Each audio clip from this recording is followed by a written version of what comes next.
Est-ce que tu monterais sur un ring si ça pouvait te rendre ta liberté? Parce qu'en Thaïlande, il existe un programme aussi fascinant que dérangeant. Des détenus peuvent réduire leur peine en combattant en Muay Thai, parfois face à des étrangers. On appelle ça prison fight, et l'idée est simple sur le papier. Des prisonniers, souvent d'anciens boxeurs et combattants, s'entraînent derrière les barreaux, puis disputent des combats organisés en prison, sous supervision, avec l'espoir d'obtenir des remises de peine, voire une libération dans certains cas, si les victoires s'enchaînent et si le comportement suit.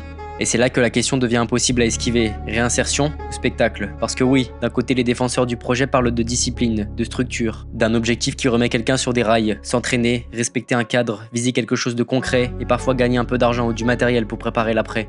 Mais de l'autre, l'image est brute, un homme enfermé qui se bat pour raccourcir sa peine devant des caméras, contre des adversaires venus chercher l'expérience unique. Le plus troublant, c'est le mot qu'on utilise souvent, Battle for Freedom, parce que ça résume tout. Dans un ring normal, tu combats pour une ceinture, pour une bourse, pour ton ego. Là, tu combats pour récupérer des années de ta vie. Alors est-ce immoral? Si on croit à la réhabilitation, on peut y voir une seconde chance, une porte de sortie encadrée. Mais si on regarde le rapport de force, on peut aussi y voir une forme d'exploitation moderne, la douleur des uns comme divertissement des autres. Et au fond, cette histoire raconte une vérité glaciale. Dans certains endroits du monde, la liberté n'est pas un droit abstrait, c'est un combat.